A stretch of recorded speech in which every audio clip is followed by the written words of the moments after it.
evil lady invite me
Okay, good afternoon, everyone, and welcome to the Málstofa today. Today we have a talk by Thassya. Thassya is from Brazil, and she started working at the Institute in February this year. She was based in Neskjöpstaður for some months and moved to Hafnarfjörður in September. Thassya has a PhD in biology from University of Bergen, and later on she went to the Institute of Marine Research and did her postdoc there for 4 years on reproductive biology of Northeast Atlantic mackerel. And today she's going to give us, show us some results from her postdoc. Right? I'm going to, over to Thassya.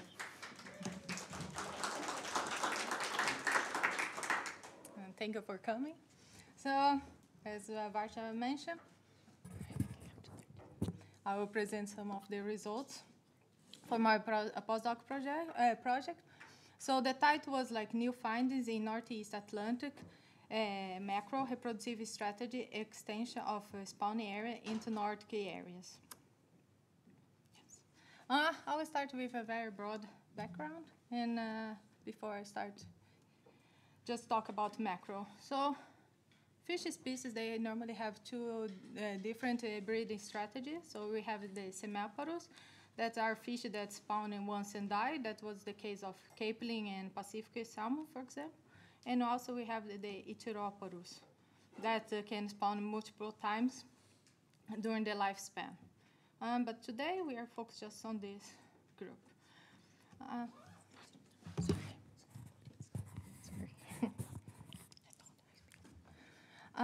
In the Ichthyoporus, we have two different types of ovarian organization. So we have one that is called group synchronics, that basically we have a gap between the oocyte diameters, where you can see the figure. We have a big amount of small oocytes, and the second group is a small group of large oocytes that normally will mature and be spawning during the spawning season. And these fish, they normally have a determinate fecunded, which means that the number of oocytes can be estimated prior spawning after correction for atresia. And the spawning patterns can be, if they spawn all the eggs at once, they are called total spawners, which is the case of herring, but they can also spawn in batch. That is what we can see, for example, in cod. The other group is the asynchronicus, where we don't see this gap between the oocyte diameters. What happened is like oocytes can still be recruited during the spawning period, but as you can see, there is a really small group in the end, which indicates that this is like the batch that are being released first. These fishes, they can also have determinate fecunded, but also indeterminate when new oocytes are constantly recruited during the spawning season. Over like 30 years ago, it was a study where they tried to identify the mackerel reproductive type, because they didn't know exactly if they were determinate or indeterminate. And they used 8 different lines of evidence, and they found a mix of determinate and indeterminate spawning. But in the end, they conclude, They conclude for all practical purpose, mackerels should be considered as have a determinate fecunded. Why? It's important to know what kind of fecund they have, because that's we know which egg production method we should apply. Generally, there are 2 methods. That one is the annual egg production, where you should collect samples during the entire spawning season. But we also have the daily egg production method. That is just one plankton serve during the spawning peak. For many, many years, for mackerel, they have been using the annual egg production because they assume that mackerel is a determinate species. And these, basically the formula, they take into consideration the daily egg production over time, so since January when mackerel starts spawning all the way to July, cover all the spawning areas in square meters, and then they divide by potential fecund of pre-spawning individuals after subtract for athletic loss. The daily egg production method, they use the daily egg production per square meters and the area of spawning, and then the mean weight of mature females, and divide this for the mean batch fecund and the daily spawning fraction. For the mackerel estimated, they normally use the post-ovulatory follicle count. Since the fecund time has been so controversial and has been way too long time since they studied that, we decided to apply more modern techniques to try to figure out what kind of fecund type mackerel has. So we collect samples over 1 year, from May 2018 to June 2019, in different areas. So we start collect samples from west of Ireland and all the way to Nordic Seas. And then we apply both histology and whole amount analysis. For the histology, we classify all the oocytes into 13 different phases. So basically, we had 6 phases for pre-vitellogenic oocytes that was split between pre-vitellogenic oocyte 1 to 4, and then 4 was subdivided in 4A, B, and C. And for the secondary growth oocytes, we had cortical alveoli, vitellogenic 1, 2, 3, germinal vesicle migratory, germinal vesicle breakdown, and hydrate oocytes. We count them, and we also look for other structures that could be present. For example, post-ovulatory follicle, athletic cells that was early, late alpha atresia, also beta atresia, and pre-vitellogenic athletic oocytes. Also, if they have residual eggs, and also we identify, for example, other structures as blood and ovarian wall. After we identify, we also select a few oocytes for each stage where we could see the nucleus and measure the diameter. We also apply the whole amount technique, which basically we just take a subsample of the oocytes. We stain so we could get contrast for the small oocytes, and we measure them automatically using ImageJ to get the oocyte size frequency distribution. This is just one example. This was applied for all the samples we collect. But then our main focus was where we could split what was being recruited or not. So we focus more on the oocyte diameter for the PVO4C, which contains a circumnuclear ring that is an indication that they will be initiated the oocyte development. And for our analysis, after correct, we measure by histology, but we correct for the shrinkage, and we estimated that the average was something around 230 micrometers. After we get this threshold, we look for each individual back to the oocyte size frequency distribution. So we created this threshold as 230. Everything below was classified as pre-vitellogenic. After was vitellogenic or final oocyte maturation. Then we apply the oocyte ratio formula that may basically indicate the fish spawning status. So the formula is very simple. We count all the number of pre-vitellogenic oocytes and divide by the sum of vitellogenic oocytes and final oocyte maturation. When we didn't have the third group, that's a small batch there, we just divide by the vitellogenic oocytes. Later on, the values we got was classified in different categories. This was modified for Anderson et al. Because for mackerel, we decided to include a new category. That is this oocyte ratio category 0. That means all pre-spawning fish. So we were 100% sure that no fish has already started spawning.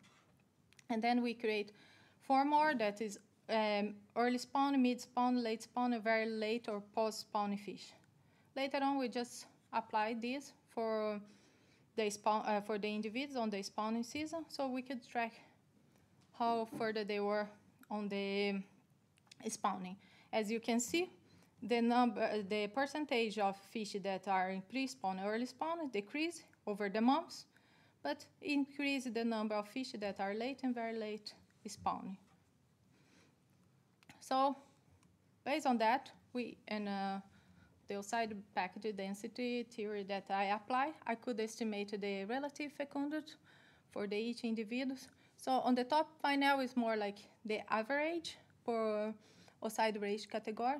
And on the bottom, we can see more detail by oocyte stage. But basically what we can see on this picture, that there is, if you're looking, for example, in 2019, there is an increase on the relative fecundity from pre-spawn fish for early spawning fish, which indicated that some oocytes has been recruited since the spawn has started. And this was confirmed by, if you look here, that decline on the number of oocytes produced by the PVO 4C stage, that they were constantly recruited during the spawning season. So our results indicate that there is a recruitment since spawn has started, which indicated that mackerel actually is an indeterminate species. I forgot to mention, but if you see on the panel D, there is like this dashed line that include the PVO 4A and B. Because for the stock assessment, they use the threshold as 185, which is much lower than the threshold we found, which can indicate that they might be overestimate their fecundity estimates. So this was just one part of my postdoc. Now I will present the second part that is a bit correlate with the first part. So it's about the polyward spawn extension. Currently, mackerel is distributed from Morocco all the way to Svalbard and also east of Greenland. As I mentioned before, mackerel is an indeterminate species. The oocytes are released in few batches. We don't know the number exactly, but we estimated that it can be around 20 batches per individuals. Mackerel has a really long spawning season. It's from January all the way to June and July, and takes place from Portugal all the way to south of Norwegian Sea. And the main spawning areas are Bay of Biscay and west of Ireland. But over the last few years, few studies they have been forecast and confirmed polyward migration of hair for both feeding and spawn distribution. But they don't know. The mackerel egg group, they have every year, every 3 years, when they have the survey, they have tried to increase the covered areas, but they never managed to find exactly the zero line. So to understand how far the mackerel has been migrated, I will go also for some background information. So as I mentioned, mackerel has been feeding in Nordic waters. They have been found since like the 2000s. That's coincide with the period that the water has been quite warm.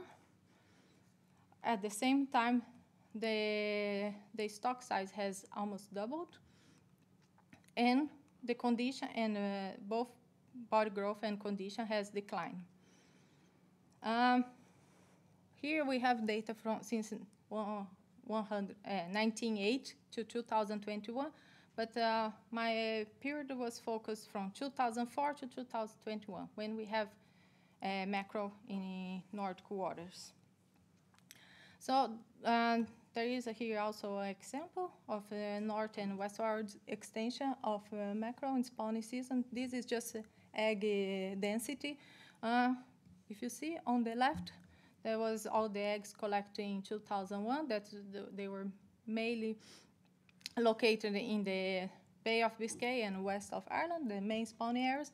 But in 2013, there is a really big extension for north and westward direction. If you see, there are even some eggs that were collected south of Iceland.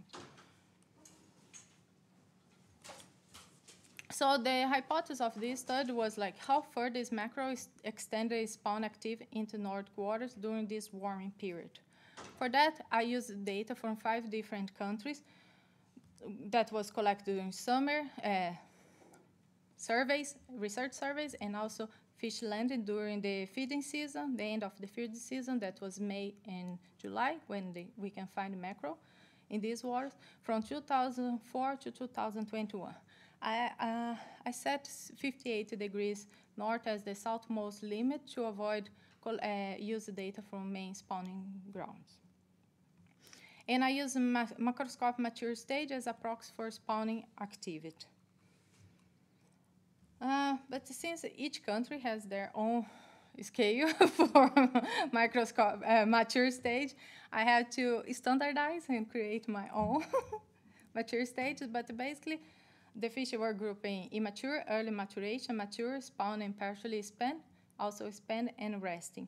But for this study, we just focus on fish that were sexually mature and above 3 years old.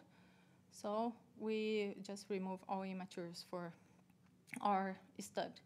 Additionally, I also include some histology analysis to refine the spawn activity in 2018, since I have the data already that was collected for the first part of my postdoc. And in the end, I classified the fish in 3 different categories, if they were spawning capable, spent, and terminate spawning. I will show later on example of these 3 stages. And we also verify any internal difference between body size and condition in each mature stage per month.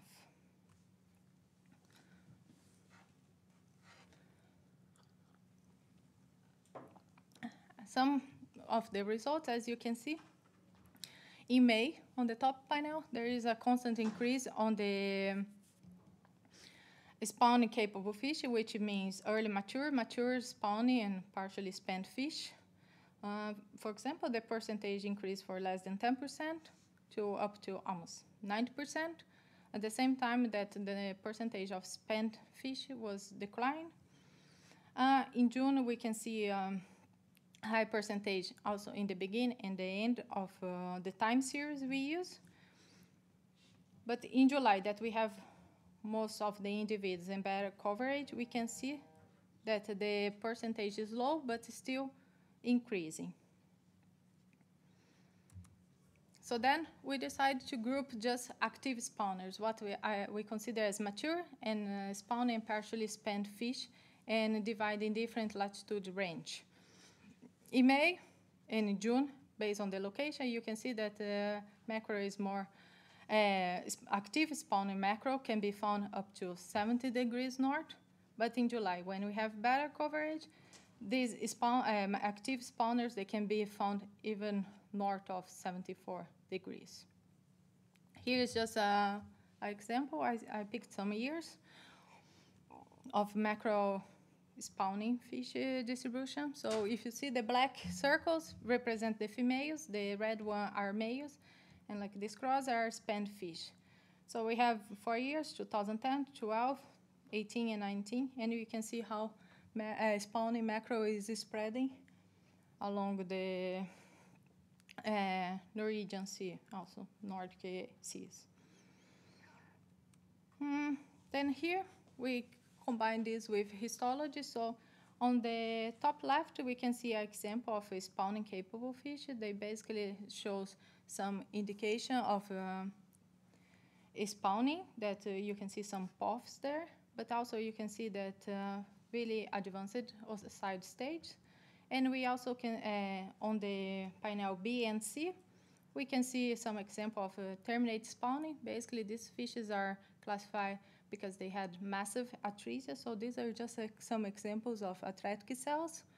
And we have on the panel D, an example of spent fish, that basically all the ovari present just pre-vitellogenic oocytes.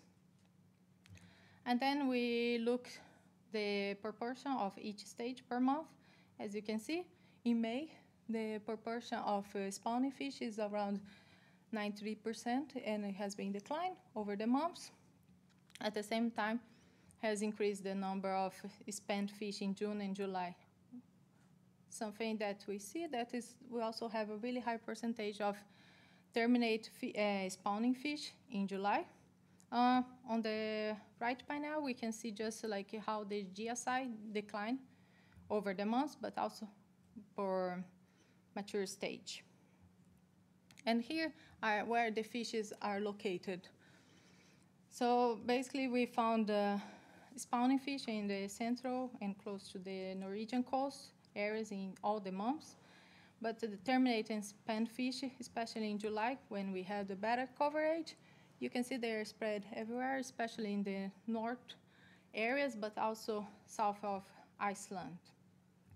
And here, just to compare, July, as you can see, we have quite a lot of spawning fish that were identified in the north areas of Norwegian Sea.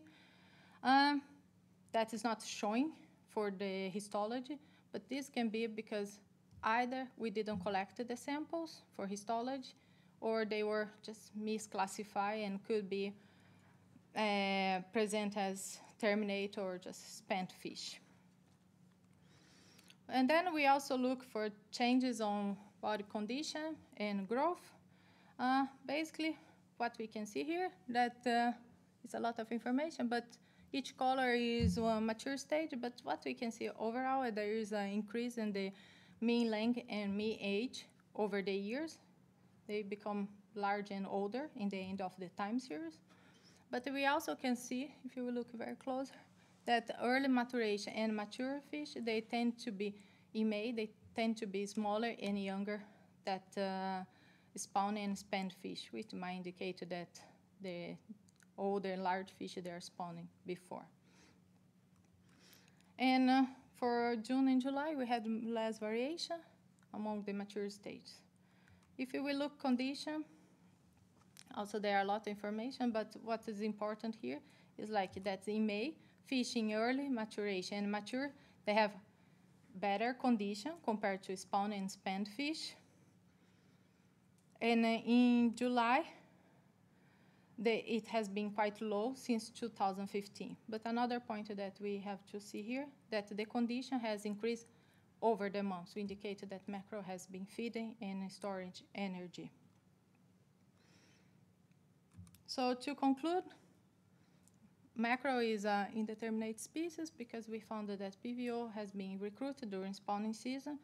We suggest a threshold value of 230 microns, not 185, to be used on the fecund estimate, because as I mentioned, based on the annual production method formula, we can if we overestimate fecund, we can underestimate the stock size.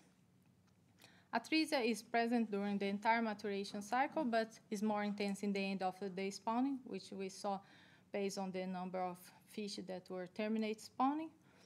And spawn activity is, in fact, to take place in the north quarters at the end of the spawning season. However, most of the individuals collected in June and July, they were spent or terminating spawning. Why they are terminate spawning? We believe that they are focused on, decide to just skip some batches to focus on feeding and feed the migration during the low condition they have in May. And also because then they need to increase over the months to store energy for other metabolic activities, including reproduction for the next year. And we believe that the spawning activity in the Nordic Seas is a direct result of environment change, but also can be indirectly correlated to fish growth and condition. That's everything. Thank you so much.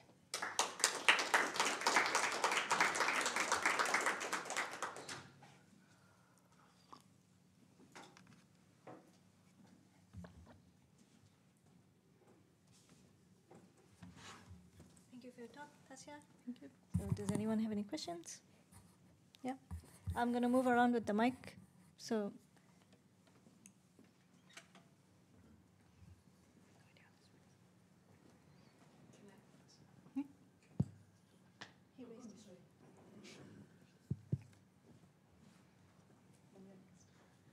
Thank you, Thassya.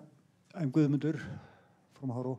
I'm just wondering, it was really nice presentation and interesting research that you have been doing.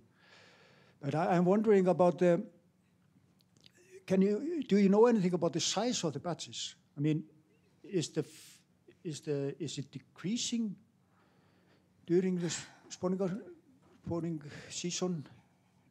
Are they spawning a lot more eggs in the beginning and then decreasing? I think so. Yeah, we kind of like this is one part that everyone who has been worked with mackerel is a bit struggling. Because one of the points is to use the pulse-ovulatory follicle, but we don't have clear cohorts, so you cannot estimate how many and the number of fecunded batch they are producing. But it seems like they might be decreasing a bit. But this has, of course, a huge implication on any estimation used on the total egg production. Yes. Like what assumptions are used? Yeah, because the VAG-MAGs, they are running like this daily egg production method since 2013. They have to do 5 years trial. So now they are in the 4th one. But 1 year they couldn't use the data, I think it was 2013. Then 2016 to 2019, they got really different numbers. It's like, but I think one of the problems, if we for use the batch fecunded one, that is the POF, because you cannot classify according to the cohort, so you don't know if it's a recent or old POF. That is something that they have been struggling to use the daily egg production method. But at the same time, we know that the annual is not completely correct because they might be overestimate. So if I'm not wrong, this year they decide to estimate fecunded using both thresholds, one that's 185 and also 230, to compare how different is the fecunded estimate.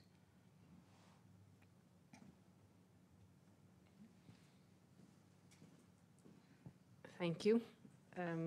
Just a general question with the surveys. Do you think the surveys are covering the right area? You say they don't usually reach the most northern part of the... Well, I think it is, but the time constraint affect them to cover the north areas. So they have to focus like the main spawning areas.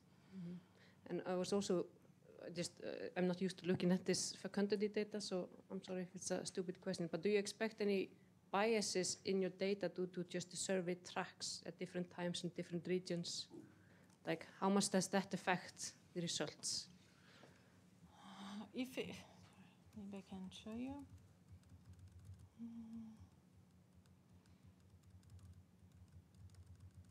Yes, if you look at this one, for example, 2018, 2019. 2018, the samples were most collected in the Norwegian waters.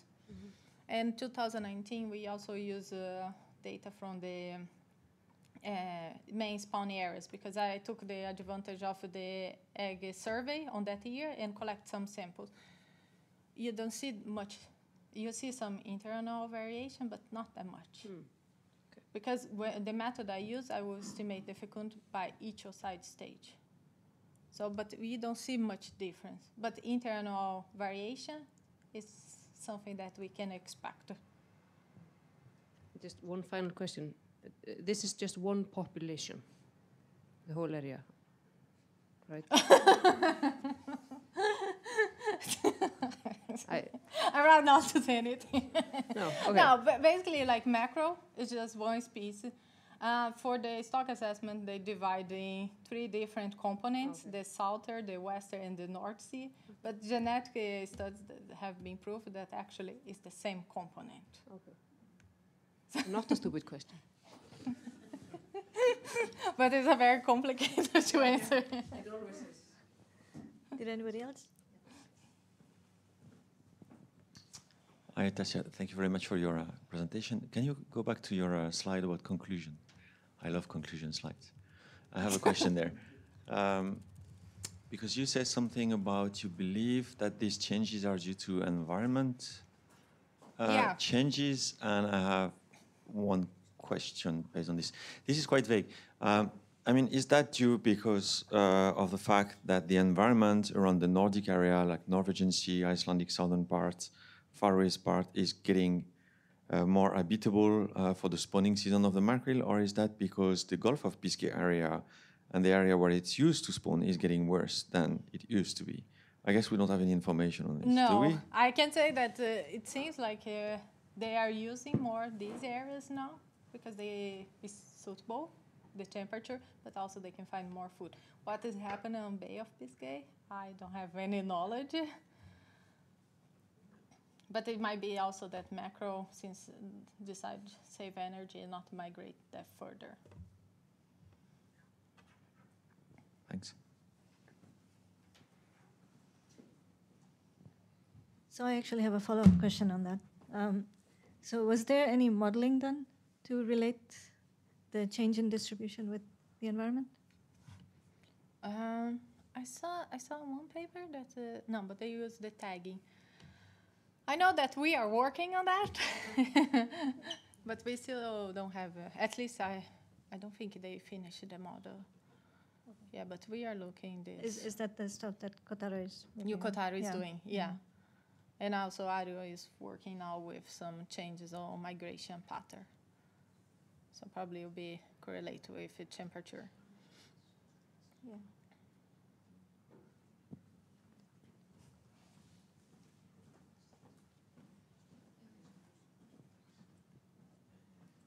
Thanks for a very interesting talk.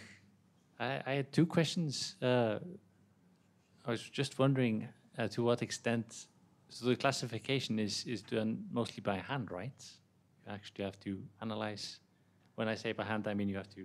Which analyze, sorry? The size, for example. Yeah.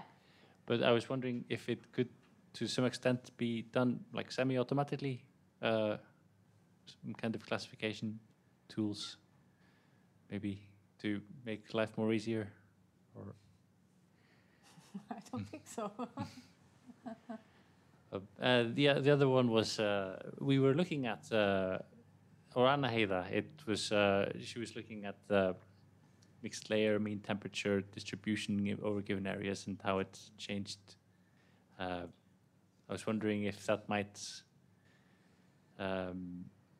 be related to this, as in might inform some of the distributional aspects, or even that could tie into some modeling, possibly. Yeah, we could maybe talk about it later, I suppose. Yeah. But I know that they are selecting a lot of parameters for this model to distribution area, but it's like every time we had a meeting, there were a lot of discussion, not anything very conclusive. So I don't know exactly what kind of parameters are in the end of in the model.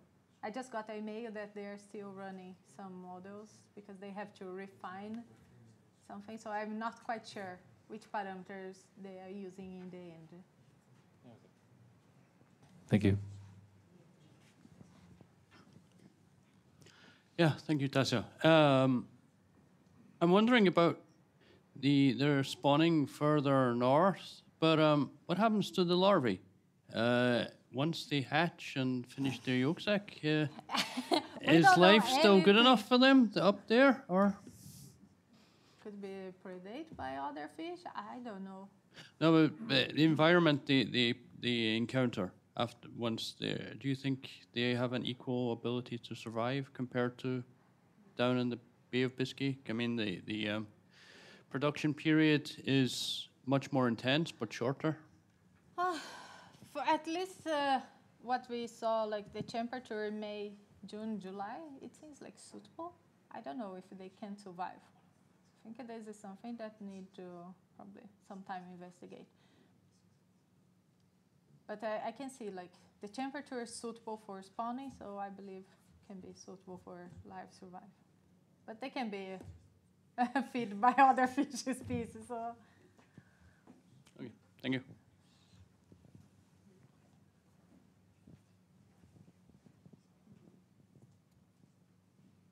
So does anyone have any more questions? No? Well, thank you very much for your talk.